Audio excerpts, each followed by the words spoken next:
Let me go! Let me go! Let me go! Let me go! Let me go! Let me go!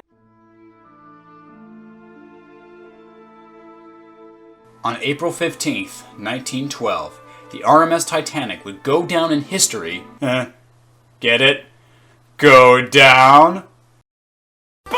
As the largest maritime disaster in history.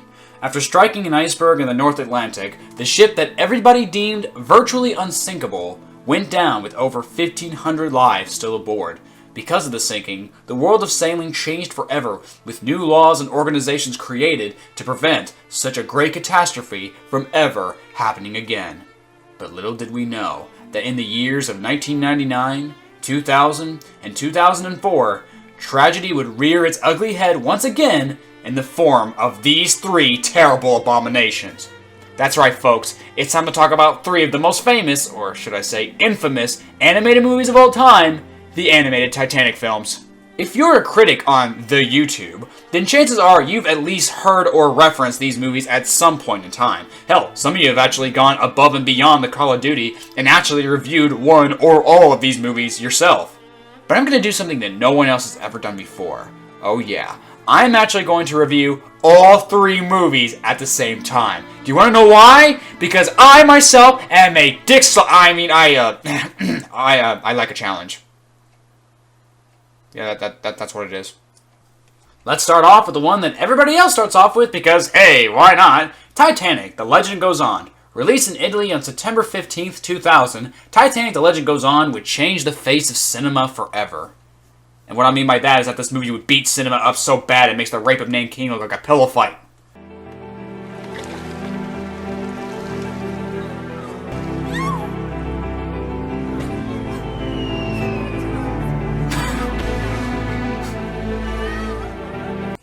I mean, are you surprised? Yeah, funny how a movie about the sinking of the Titanic awkwardly starts off with the sinking of the Titanic. I mean, give the movie credit, it's giving us exactly what we paid for. But in reality, it turns out to be just some Final Destination premonition that our main character, Angelica, has. Over 1,500 people died that night, and you didn't even try to help them, you bitch! Stop moping over that picture. You're never going to find your precious mother. Your precious mother! You're wrong. I will find her, and my father too. I'll find them both. Well, at least we're establishing some decent character motivation. Wait, what? Dad? Dad? Dad? Who's this then? Okay, so obviously they're ripping off the Cinderella story with Angelica here being our Cinderella, but they just said she's gonna find her mom and dad. Does this movie not understand how step-parents work? You kind of need at least one real parent to make that a thing. Okay, so let's get this straight. First the mom left, then the dad remarried, and then he left too. Angelica, maybe your parents just fucking hate you. Did you ever think about that? So we then cut to a seagull's ass.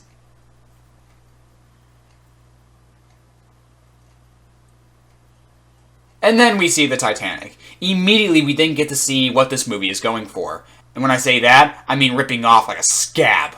This movie is stealing from pretty much anything it can. It goes to show that this movie just had absolutely no ideas of its own whatsoever. Not only is it ripping off Cinderella with our main characters, it's also ripping off 101 Dalmatians, An American Tail, Lady and the Tramp, Looney Tunes, The Aristocats, Oliver and Company, Secret of NIMH, you name it. There is not a single atom of originality in this movie anywhere. What's with the costumes, guys? We've been on tour, senor, and cannot wait to get home, muchachos. Why are you offended? Wait, what? I didn't know! How was I supposed to know? Dude, you're covering so much freaking body hair, you could fill the entire Titanic with it. Okay, I'm sorry. So, apparently Chewie's Mexican, guys. I mean, yeah, who knew? Look, I get it, man. Okay, I'm sorry, okay? Look, you're right. This movie is very offensive. This is a very bad racist thing that even Looney Tunes acknowledges that this is racist and stuff like that. So it's no better here. Look, I get it, man. I'm sorry. Life Day and Cinco de Mayo? Oh shit! Well, there is a lot going on throughout this movie. The main three storylines that get the most focus is our A plot with Angelica and her stepfamily, the B plot with the animals trying to recover Angelica's locket that she lost while boarding, and the C plot that involves this Corilla DeVille character and her two henchmen trying to rob people. There are other things going on too, like this subplot involving Sherlock Holmes of all people. It's not actually Sherlock Holmes, but, like, it is. There's also this asshole named Gaston. Yeah, his name is actually Gaston! Going around trying to woo this singer who has massive boobs. So basically, in this kids movie, we have, at the very least, 5 different subplots going on at the same time. It's not God's Not Dead bad, but it's getting there. Actually, there's a notorious gang of thieves I'm trailing in disguise. This is Angelica's fault. Make her put her clothes in order. What? What did they say? Hey, Chewie! Is this racist too? Oh, okay. He says it counts. We're not even 10 minutes into the movie yet, and I'm already confused. And just like that, I'm already turned on. What is this? What is this Pinocchio and Dumbo love child looking motherfucker even doing here? What's his purpose? And what does he call the stepmom? You rang, mum? You rang, mum? You rang, mum? You rang, mum? You rang, mum? Mum? Mum? Mum? Is this Angelica's long-lost stepbrother who turns out to actually be a decent human being? Oh, what is this movie? Ah! So because Angelica was kind to Fievel earlier, he wants to repay her by finding the lost locket. How about if she comes to our party, Mama? We are having one, aren't we? We'll talk to Fritz about her. Just the snack I'm looking for.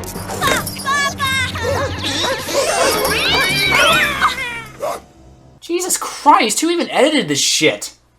Probably the same guy who did Dragon Ball Evolution. And we all know about that movie, don't we? If it hadn't been for you, I would be now in someone else's digestion. You know there's something you should know, so I'm gonna tell you so. Don't sweat it, forget it, enjoy the show. Working all day, now it's time to unwind. Kick back, relax, take a load off your mind. I'll be busting the moves and I'll be busting the rhymes. We'll be busting up laughing cause it's party time. Everybody's feeling fine cause it's party time. Party time, it's party time. Everybody's feeling fine cause it's party time. Party time. This is art! I mean, really, just think about this for 1 second. Just think about this.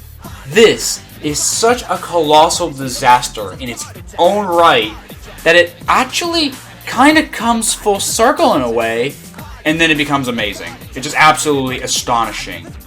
The song has this really weird way of getting in your head and not leaving. For better or for worse, you have to admit, the song is actually pretty catchy. But honestly, do I really need to tell you guys why this is as bad as it is? It's a fucking disgrace! It doesn't even look like it's a part of this movie. Like, I don't know, maybe the animators made it for some other project, but that project got canceled. But they were all like, no, this is our fucking magnum opus. The world needs to see this, alright? The world is ready for the rapping dog. It is art! One needs to be gentle, agile. So we then cut to this guy named William and his nanny? Dude's like 32 and he has a fucking nanny? What, does he wear diapers too? There'll be plenty of time for study.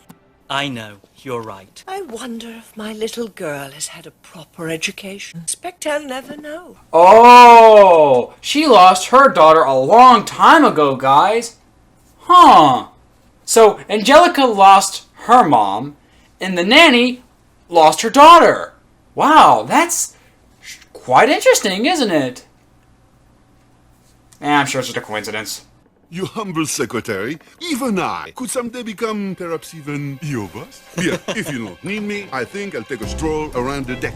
What What is with the audio in this movie? It is so freaking butchered. Half the time it's impossible to understand what the characters are even saying. There's always some kind of noise going on in the background that makes it hard to get invested in what's going on in the foreground. Or, well, harder. The music sometimes is too loud. There's people talking over each other a lot. The audio mixing in this movie is absolutely atrocious. I know I'm being pretty obvious when I say this, but I'm starting to think that nobody cared when making this piece of shit, did they? How can I expect subtlety from two lumbering lumps with hands like hams? Brains between you to fill a sparrow's skull.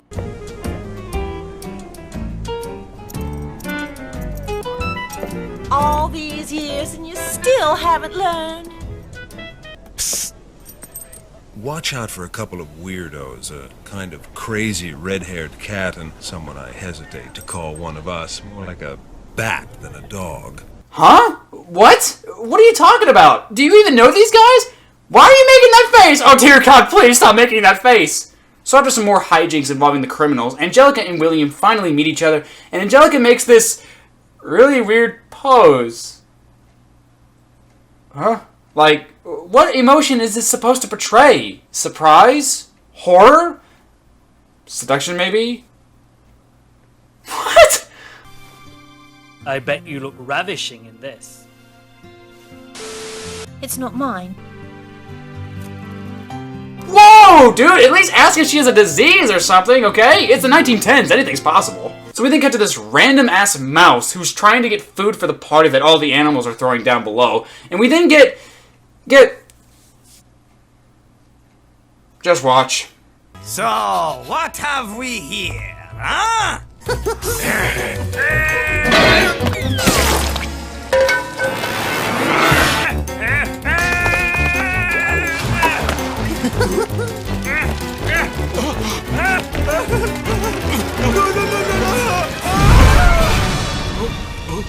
The RMS Titanic, the largest boat in the world at the time, the most luxurious boat that anyone had ever seen, known for its glamour, high standards, and silly cartoony slapstick. Oh boy howdy, you've never seen anything this silly before in your life. Tom and Jerry wishes they were this funny. Oh, and 1,500 people died on the boat. That's another little fun fact you might want to know about there. Why is this here? What is even the point of it? Why does this movie about the fucking Titanic have this stupid fucking Tom and Jerry bullshit in here? Who thought this was a good idea? Is something wrong, Master William?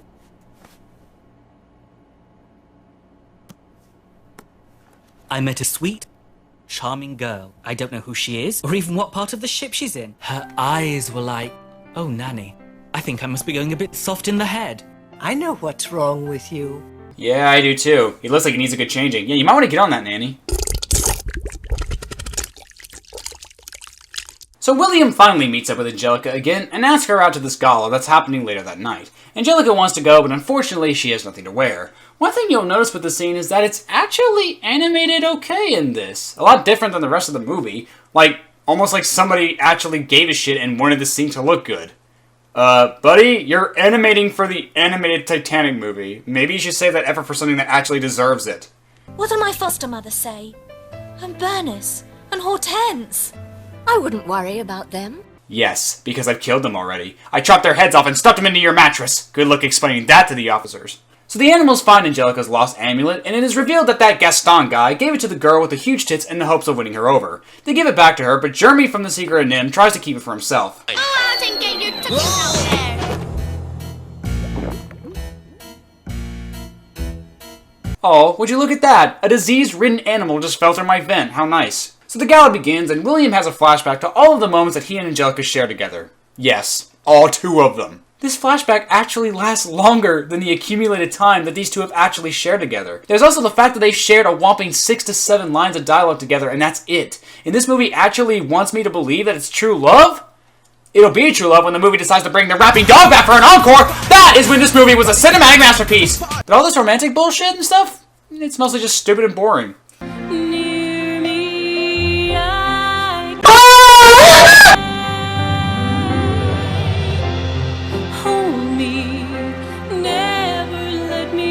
Is Angelica's stepsisters suddenly getting the hots for Angelica here? Like, movie, care to explain this? Now I know who stole my locket. It was that girl. No, no, I don't think it was her. Mais il est possible que... Oh, come on, man. Cover your mouth when you do that, okay? You're gonna give somebody a disease, alright? It's the 1910s. Anything's possible. Perhaps the locket is back with its rightful owner. What does he mean by that? Oh, nothing at all. Je suis sûr. Ah! I love how she just blindly believes that accusation without any evidence whatsoever. Just like Monica Rial's fans. Well, I had a pearl choker in here, and it's gone. No need to get flustered now. I saw everything. Of course you have to report. It was fake. All my jewelry's fake. You knew that, honey bunch, didn't you? But you love me for myself, don't you? What? Wait. What? Okay, so there's this lying bitch that's using fake jewelry to lure people into fake relationships? What? This is a subplot now? Like, apparently? Okay. Yeah, judging from what little context we have, that's probably for the best that this didn't get that much screen time. Just saying. I've been waiting all my life for a moment as happy as this. No, you know nothing about me. Nothing you could tell me could prevent me from loving you. Yes, how about what I literally just said 2 seconds ago? You know nothing about me! Angelica! Come here at once!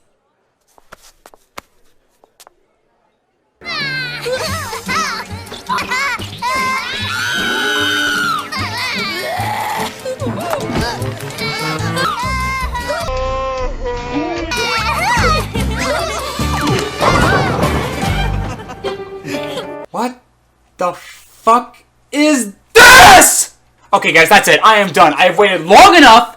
I may have illegally downloaded this movie, but I illegally downloaded it for the sole purpose of watching the ship sink, okay? I demand to watch the ship sink now! Hello? There's an iceberg right in our path!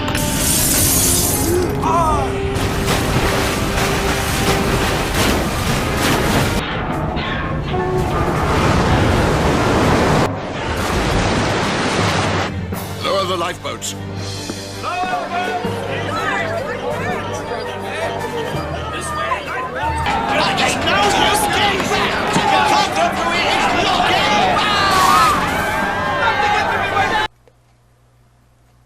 They say be careful about what you wish for.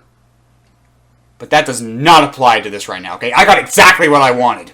Fuck these people. Fuck these animals. Fuck this movie! So the Titanic begins to sink, finally, and everyone has to get to the lifeboats quickly. Don't sacrifice yourself for me. Dude, are you seriously ogling this girl while the fucking boat is sinking?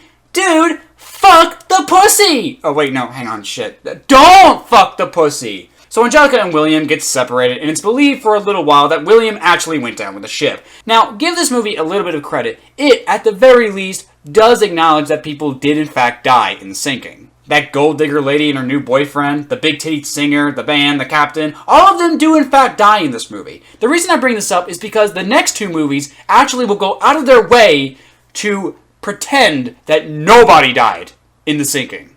Yeah, all those 1,500 people who supposedly died that night. Government conspiracy, man! Gnarly! Do you still have a picture in the locket? Yes. Ever since my mother put it around my neck as a baby. And then left you because she was forced to. Mother? Oh. Mommy! No! Are you kidding me? So yeah, it turns out that the nanny was in fact Angelica's real mother the whole time. I hope you understand that neither I nor your father wanted to give you up. I never thought you'd abandoned me. You just did. I finally found my mother.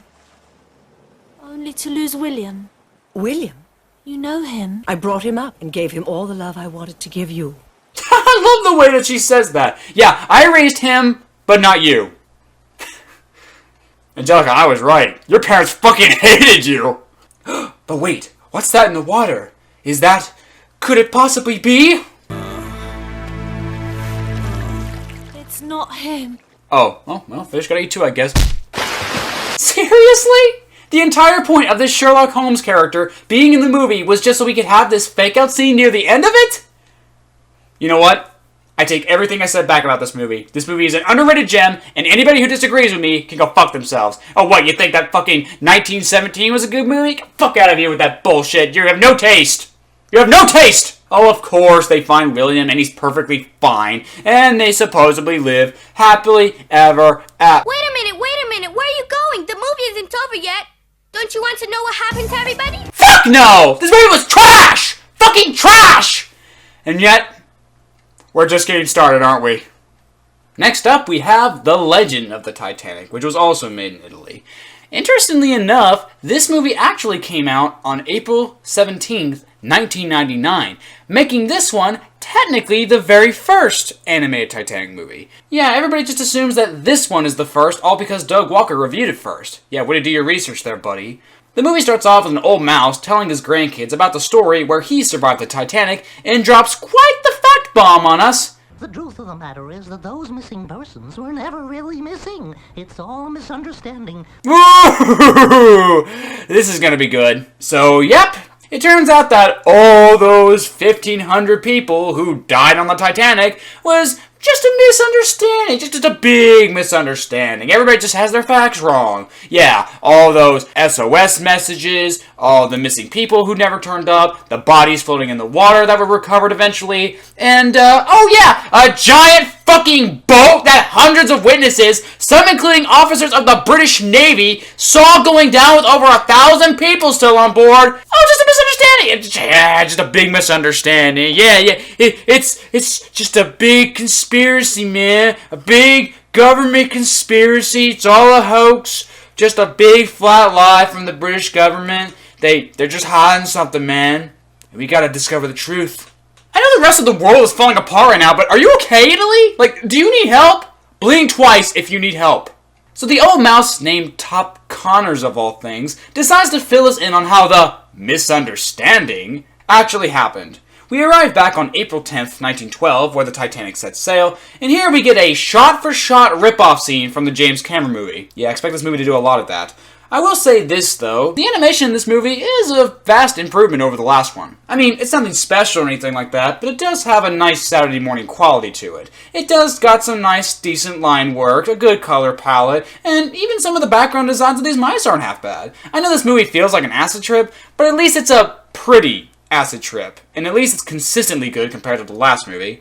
So we then meet Angelica who, get this, is being forced to marry someone she doesn't love. Gee, where have I seen this before? Now, honestly, when you look back on it, having a villain in the Titanic movie really feels kind of stupid because I guess the sinking of the boat isn't enough of a conflict, but with that being said, it at least makes sense why a character like that would be in a story like that. But this villain? Well, we'll get to his nefarious plot later. Elizabeth, behave yourself. Must I remind you that Everard Maltravers has asked for your hand, and that your stepmother and I both consider it an excellent match. What's with the father's voice? What, does he have an illness or something? It sounds like the voice actor was holding his nose closed while reading his lines. Elizabeth, don't be impertinent. You have a position to keep up. Your stepmother and I simply want what's best for our little girl. Elizabeth, please be reasonable. We're trying to rip off a James Cameron classic, okay? Will you at least give it a try? This movie loves to waste your time with a lot of BS. When Don Juan notices Elizabeth and sends his dog Smiles to go to her, he first fucks with some dogs, and then goes to fuck with some ladies, and then he goes to Elizabeth. And no, none of that had a point. Literally an entire minute lost to this movie because the movie just wanted to. Come back here.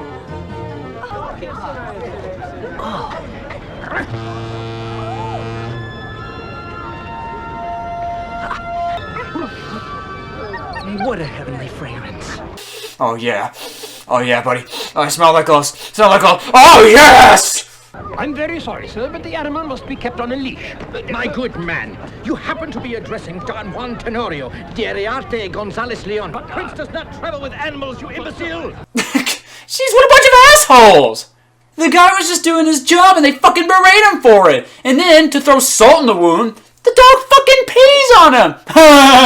You're real fucking funny. You feel really bad for the guy. He was just doing his job. Like, is that supposed to be funny? It's not funny, you assholes! So for the next 15 to 20 minutes, nothing really interesting happens. We mostly just focus on Elizabeth having to deal with being forced to marry Captain Ripoff over here, and the mice are just exploring the ship for a bit. There's this really weird instance where they bring racism up. I hate to be a spoilsport, but I would like to draw to your attention the fact that she's a woman and you're a mouse. Well, there's one thing I'm not, and that's a racist. In this kids movie? And it all leads up to Elizabeth crying on the stern of the ship. Again, we haven't seen that before. But let's be honest with ourselves. This is what you wanted me to talk about, right? If you try,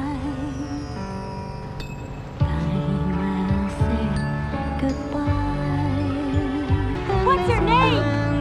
Oh! I don't believe it. I can understand them. You can understand us thanks to a net of magic moonbeams that caught your tears as they fell into the water. We added a little magic of our own, and voila! The spell was cast.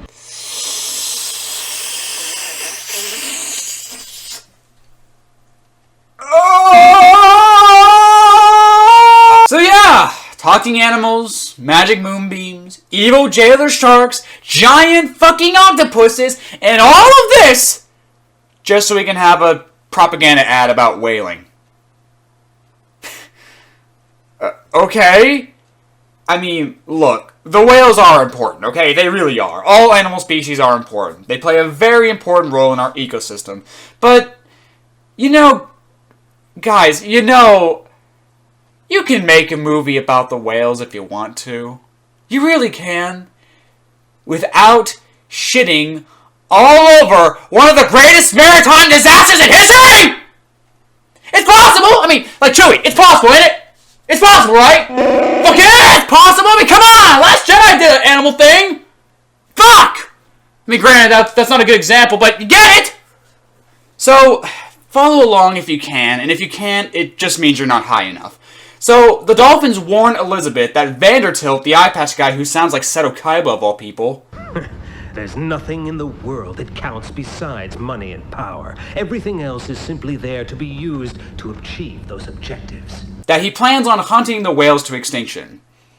And how do they know that exactly? I don't care. I don't care. Also, Vandertilt isn't able to whale yet, is he? Isn't that why he's marrying Elizabeth in the first place? So that he can get the rights to hunt the whales? Isn't this like some 1910s white guy business thing? Yeah?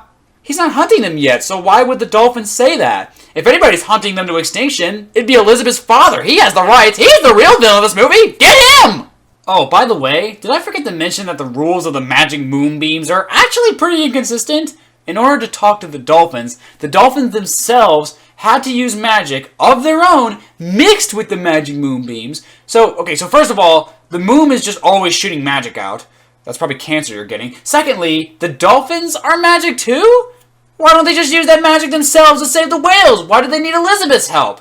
But forget about that for a second. The mice don't need magic. No, they're just able to talk to her no problem.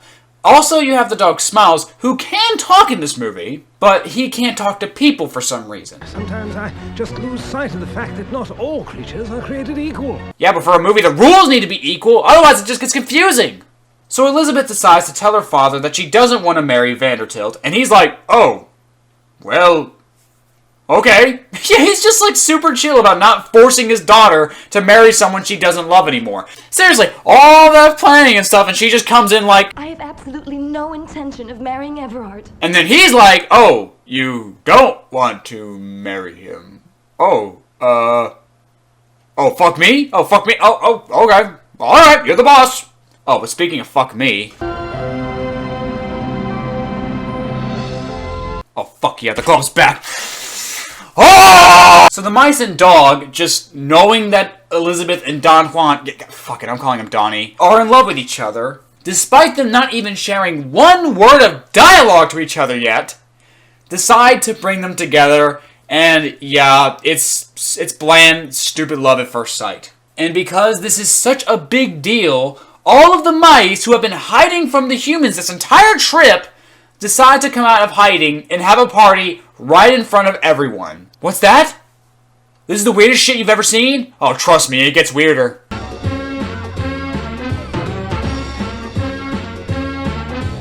But it's revealed that Vandertilt is actually working with Elizabeth's stepmother, because it wouldn't be a ripoff without an evil stepmother, now would it? So Vandertilt and the stepmother hear about Elizabeth's new boyfriend and decide to take action. They kidnap the father, hold him at gunpoint, force him to sign the papers, bound and gag him, send the letter out so they can start whaling and meet. Does this guy just hate whales? Like, really? Does he just really, really hate whales? Like, did a whale kill his mom or something like that? Like, he's going through a lot of trouble just to kill some whales. And yeah, I get it, it's about money and stuff, but seriously though, this is a really complicated plan just to make some money and stuff. Well, I guess it's better to be evil than it is to be competent. Oh, and just when you thought the plan wasn't complicated enough, the jailer sharks are then ordered to sink the ship. That way, if the father goes down with the ship, then he can never tell the truth about what happened to him. Because that's the logical thing to do! So the sharks go to this giant octopus named Tentacles, God, it's like naming your kid's hands or something, and trick him into throwing a giant iceberg at the Titanic. Why not just trick him into attacking the boat then? Just say, hey, those guys on that boat, they said your mom was fat. Hey, what? Oh, that's right, I forgot. We gotta make this believable, don't we? Fuck you. So the Titanic hits the iceberg, it begins filling up with water, and everybody's just suddenly ready to get off the thing. Yeah, got to the top of the boat real fucking quick, didn't they? It wasn't even 10 seconds and already the lifeboats are full of people. And maybe they're just as sick of this movie as we are.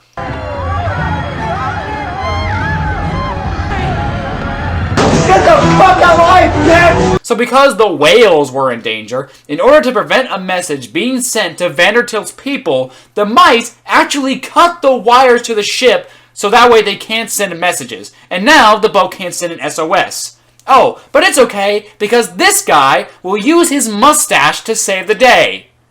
Granted, it kills him, but it saves the day. What? So while the dolphins are engaging in fist fights with the sharks, Tentacles decides to come in and help. Yeah, maybe you want to pick up the pace there while running underwater? Board the remaining lifeboats as quickly as you can and try not to let the humans see you. Especially the women. They just raise a ruckus and get in the way. Get it? Because women suck. So Elizabeth and Donnie find her father and help him get into a lifeboat. And decide to not join him for some reason. Yeah, despite the sailors saying there's room for everyone. There's room for everyone! I guess they just say fuck it. I seriously have no idea what they're doing. Why are you assholes still on the boat? There's no women and children only rule this time. You can't survive! Wait, what the fuck am I complaining about? I want these assholes to die! You've got to hold the ship together till all the people can get off! That sounds impossible, but I'll give it my best shot!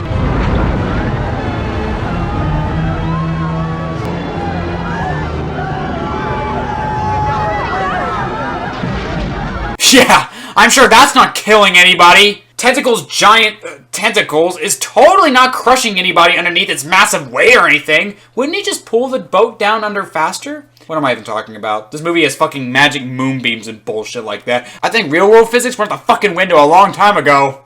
The truth is, this terrible thing that's happening is all my fault. No, Tentacles, it's not your fault. This all happened because of an evil, greedy human being. That's right, everybody! The Titanic was all because of some evil, one-dimensional villain. What, did you think it was just some worst-case scenario brought on by man's ego and pride, them wanting to show off what they could possibly do with their ingenuity, which prompted them to not have enough lifeboats for everybody, while also being practically stranded in the middle of the ocean, far away from any other potential rescuers at the time of the disaster, not giving the sailors on board the proper training in the case of an emergency, and coincidentally also having a potential rescue boat completely ignore all their calls for help because the radio guy went to sleep? No! What the fuck's wrong with you? No, it's just one guy. All one guy in some complicated plan to kill the whales. Guys just really hated whales. Don't you get it? Seriously though, this movie literally goes out of its way to piss you off by showing people that was known for a fact to not make it off the boat that night and show them surviving. Yeah, we all know the band made it off, every single member. And Captain Smith, wasn't it a maritime tradition for all the captains to go down with their ships when it sank? Yeah, way to rob him of his honorable death, Tentacles, you ass! So despite Tentacles' efforts, the boat still goes down, but thanks to him and the whales, everybody makes it off the Titanic A-OK. Yep, All 1,500 people. What, you think their memory actually matters or something? Give me a break. So Vandertail and his groupies are all lost at sea. Seriously, dude, did you even remotely think that out? Donnie and Elizabeth get married, and it's revealed that Tentacles survived after all. Oh, and also that mouse that we did see die on screen too. Yep, with no explanation whatsoever, he just survives, despite not only being electrocuted and being underwater at a depth that would crush most creatures, let alone mice. He just survives. Whatever, this movie's over already. Let's just wrap it up. You said before that evil man, Everard Maltravers, was lost at sea. That means nobody's hunting the whales any longer. Unfortunately, no, children. There'll always be another Everard Maltravers. Their names may change, but their evil lives on, and the whales are still hunted. And at this point, I hope they succeed if it means we don't get any more shit like this! On its own, it just comes across as a stupid waste of time that has no respect for its audience whatsoever. It's just an animated kids movie! Who cares? It doesn't have to make sense. It's for kids, that's all it is. If you rename the boat to literally anything else, then it'd just be another insulting, stupid kids movie. But here's the thing, it crossed the line. This movie crossed the line when it decided that it had to include the Titanic into it. Either out of sheer determination to cash in on the James Cameron movie, or out of some sick desire to properly educate kids about the sinking. Either way, it's a line that was crossed that just makes the whole thing feel wrong. Just absolutely, disgustingly wrong. And yet, despite how wrong this movie is, it actually has a sequel. And it's even worse than this was. Finally, in this terrible trilogy, we have Tentacolino, or In Search of the Titanic, the one that everyone agrees is the worst of them all. Now, there's something about this movie that needs to be brought up, and nobody seems to bring it up at all, but I think it needs to be brought up, as it actually makes a lot of sense when it's brought up. Tentacolino is North Korean propaganda. I mean, just think about this for a second. Yes, North Korea is actually responsible for this one, guys. While worked on by the same people who made the last one, they decided that for this film, they're gonna need a little help. And what better place to ask for help than from this guy? This guy. The guy who ran a totalitarian dictatorship for nearly 20 years. This guy. The guy who actually kidnapped a woman from South Korea and actively forced her to make more North Korean propaganda films from 78 to 86? This guy! Actually, what am I saying? You guys have about as much respect for human decency as he did. You know what? You guys make a perfect couple! So when you figure out that North Korea had a huge hand in making Tentacolino, suddenly a lot of things make sense, as I've said before. Take this one scene, for example, where Donnie and Elizabeth are being told that they are never allowed to leave Atlantis, but for some reason, they're okay with that. Your Majesty, on the contrary, it's better that we were told about the situation right away. And I have to say your counselor informed us in the most amusing way. We'd either have been left there to die, or we could have been brought safely here to Atlantis, however not able to return to our world. Huh. I wonder why they'd be perfectly okay with never being allowed to leave a city that's ignoring their human rights and is also cut off from the rest of the world. I really wonder why. They don't argue with the king. They don't even begrudgingly accept it. They're happy about it.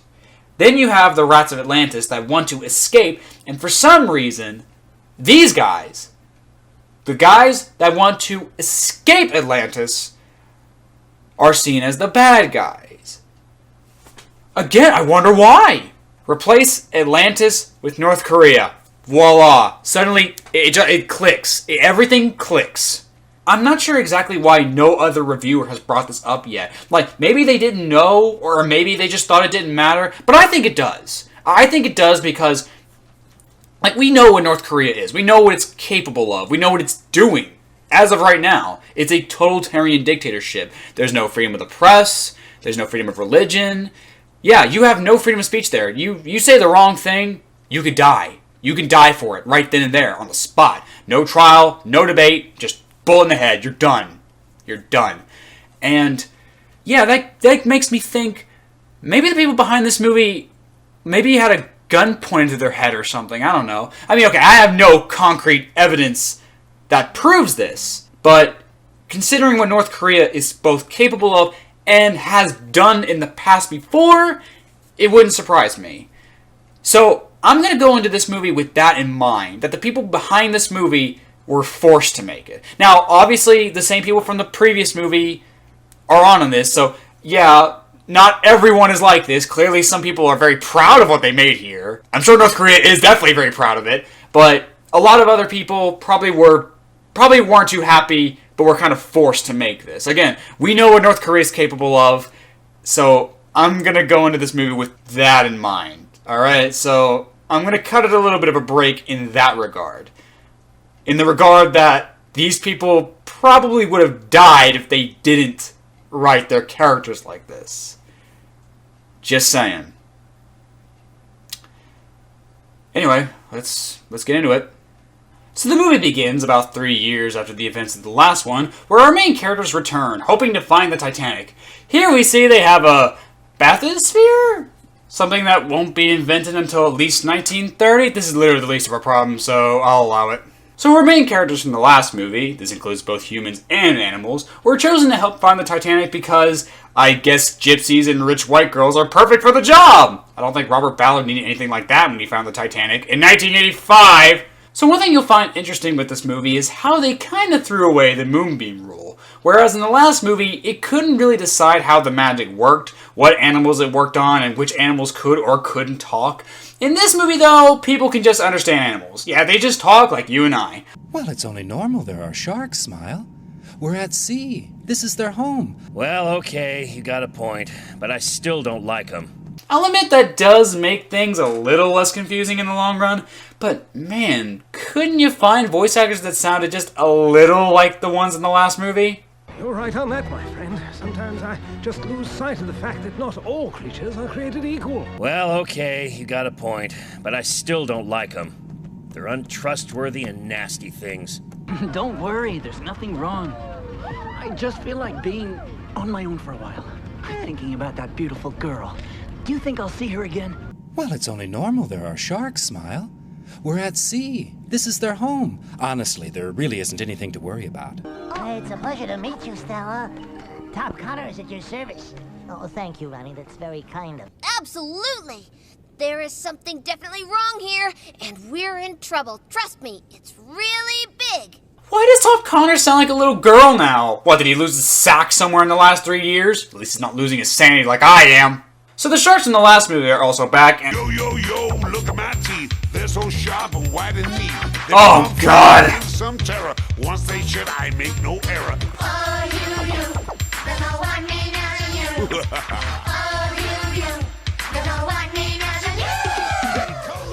Yeah, sorry, Ice Teeth. No way. Sorry, you're the Jay-Z to this guy's Eminem, okay? You can't compete with this, okay? This was art!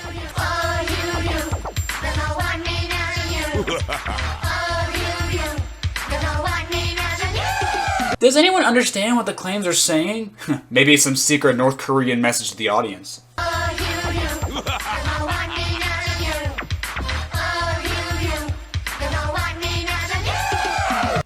There's a little yellow boat going down to the wreck of the Titanic. Did you say yellow? Yellow? Yellow? Yellow, yeah. You gotta be kidding me. I hate that color. That's why I wear yellow on all my clothes. Also, half my body is debatably greenish yellow. I just have serious self-loathing issues, guys. So again, let's just cut to the shit that you guys really want me to talk about. So the sharks cut the cables and the bathysphere sinks. How come no one on the boats notices this? I don't know. Why did the sharks suddenly care about their dental hygiene? Who the fuck cares? So the bathysphere gets stuck in some coral and tentacles... Oh, I'm sorry. Artie! Can't seem to get them out.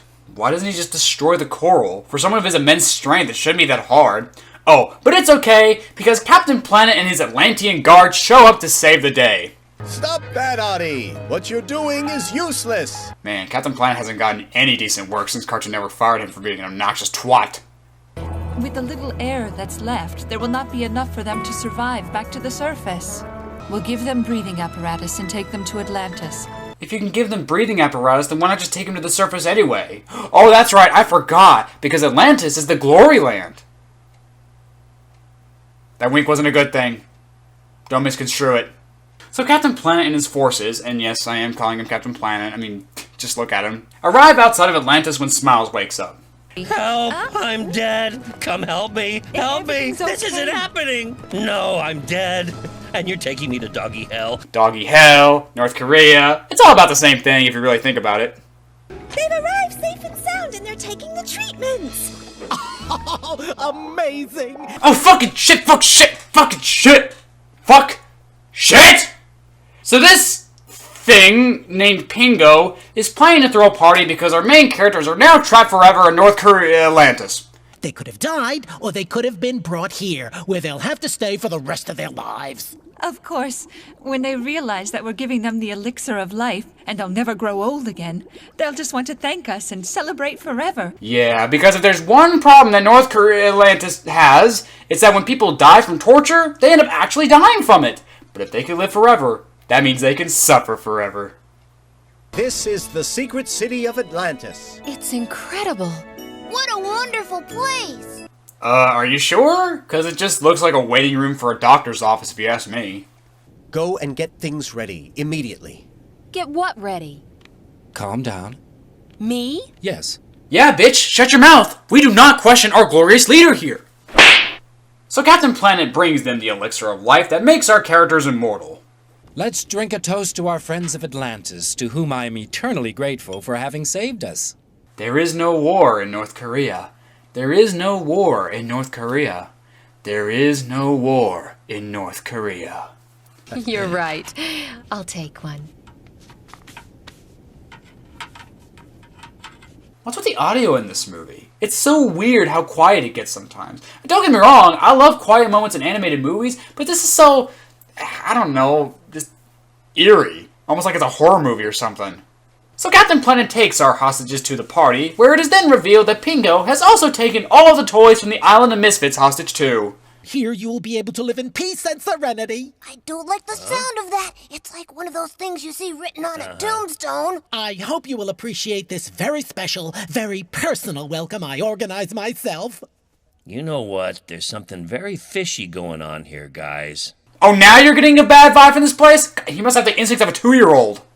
Welcome to Atlantis, where everything's a dream. Oh dear God, not another one! Place. What is with some of these dolls here? Why are they so skimpy looking for a kid's movie? Look at them. One of them, you can actually see her panties as she dances. What the fuck? North Korean or not, that is not appropriate. Unless in North Korea it is appropriate and Kim Jong-il had a thing for toys, maybe? The water is fresh, you can swim around at the fish hotel. It's a real cool sound. Coming to my shelter doesn't cost a dime. Every single day, it's always party time. Again, you can't even understand what they're saying. The autotune is so distorted, it makes it practically unlistenable. Maybe that was the point, huh? Maybe it was another call for help and North Korea decided to censor it.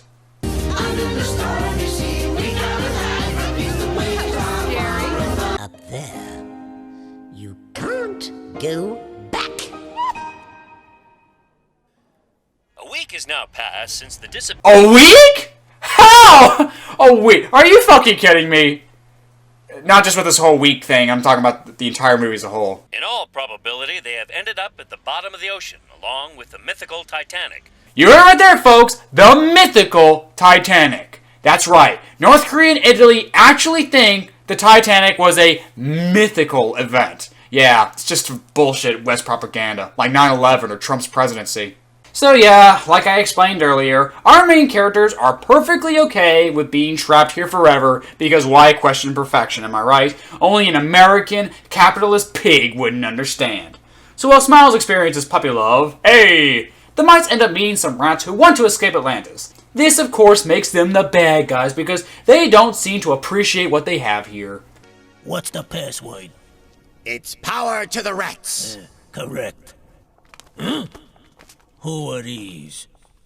These are the new arrivals. The chief did say that all the rats should be present, you idiot. Then why was there even a password for the... Why am I even asking this question? Like, yeah, there's so much to live for, isn't there? So of course the rats have to be the bad guy, as they want to steal the elixir of life so that they can conquer the world with it. Now, how they're going to do that... Do you even care? Like, do you seriously care? Look, they don't want to be in North Atlantis, okay? They have to die!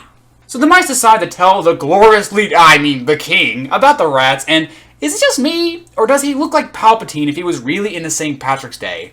I hereby declare St. Patrick's Day an intergalactical holiday. Anyone not seen wearing green on this day shall be eliminated like the Jedi.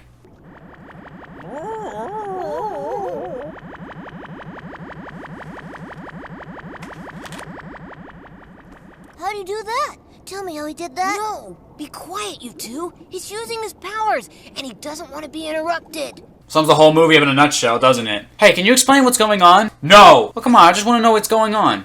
No! Look, will you just answer my one question? No! Can't you say anything else but no? Try asking me another question. So what even are you? No! So our heroes devise a plan to swap the elixir of life with an ordinary jug of water. And after a brief yet poorly animated fight scene... Hey! Over here!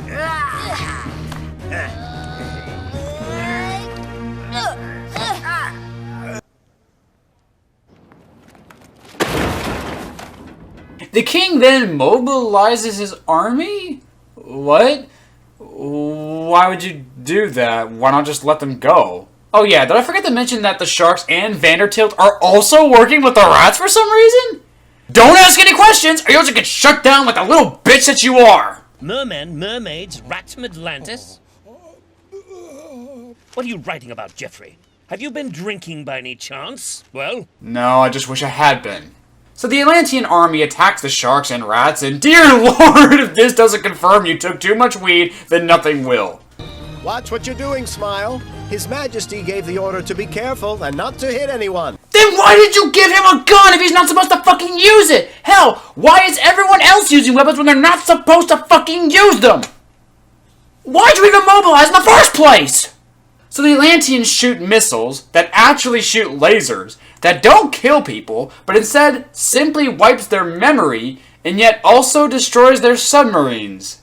I still think that I'm okay. So the battle is won. This Scottish doll is made general in one fucking scene that has no impact on the plot whatsoever. Big surprise, I know. And Smiles gets his revenge on that Asian stereotype who kicked him in the face earlier in the movie. I know, thrilling storytelling, I know. Take that! And this, tough guy! Artie! Huh? I don't like violence. And what's Razor Teeth doing in your tentacles? What tentacles? Oh, these, Let him go now. Oh. Come on, he said let me go. Well?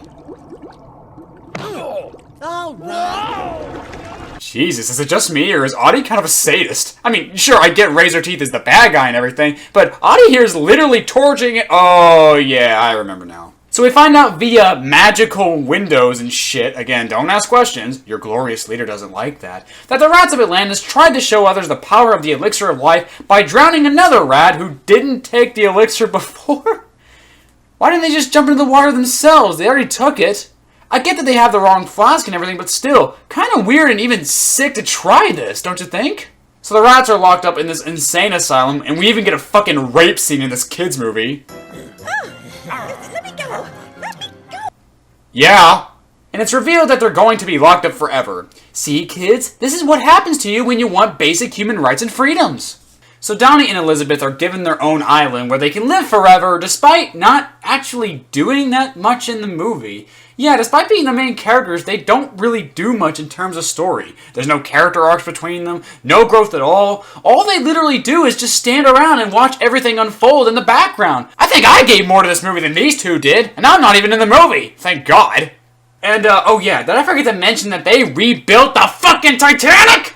Yeah, you've been wondering where it's been this whole time. And here it is in all of its unsunken, untragic glory. What, did you still think people died on this thing? We've been over this, guys. It's just stupid Western propaganda! Duh! So Donnie and Elizabeth get to live on the island forever where they never get to die, never see their families again, and yet this is seen as a happily ever after because North Korea is a fucked up place to live right now. My god, this was fucking awful! They all were! I know that these reviews were brief, and I know you guys probably wanted me to go more in depth with these movies, but since so many people have already talked about these movies in great depth already, what's left for me to say? The animated Titanic movies are like an old corpse on the savannah at this point. At one time, it was a rich buffet for reviewers of all kinds and from all walks of life to come and feed at their own leisure. But now, there's nothing but scraps. Old, dried-up scraps that aren't even really worth it in the end, are they? I know how bad these movies are, but you guys also know how bad these movies are too. So what's even the point of me talking about it? I could say that killing a man is bad, and I'm sure 99% of you would go, yeah, no shit, asshole. And, yeah, good point. For me, though, I'd rather review something that nobody else has ever talked about yet. Something that's still rich for the taking, if you will. I'm not looking for simple, generic bad anymore. I want the El Dorado of shit. And believe it or not, I think I actually found it. You guys aren't ready for this. Hell, I'm not even emotionally ready to tell you guys about this. And the reason why I am going to tell you guys about this is because we have to keep this from happening again, okay? This kind of shit, it can never happen again, alright? If this is left buried underneath the sands of time, eventually some asshole will dig it up and decide, oh yeah, this is a good idea. We need to make this happen again. No! The world needs to know. We need to keep this from happening again, alright? But like I said, we're not ready. Neither you or I, we are not ready for this. But it's not about us. No. This is about the world. This is about the future of mankind as we know it. So I will tell you this though. This came out... Actually, wait, no. Nobody really knows when this came out yet. Really, I'm dead serious. The estimated time that this came out was in the year 2010 or 2011. And also, it's from the same animation company, and it's even from the same creators of the Titanic movies. Yeah, so... you guys are not ready for this. Are you ready, people? To journey into the unknown? Not in some slummy, boring, generic way that Elsa did. I'm talking about, like, the adventure of a lifetime, like a genuine unknown thing. No, you're fucking not.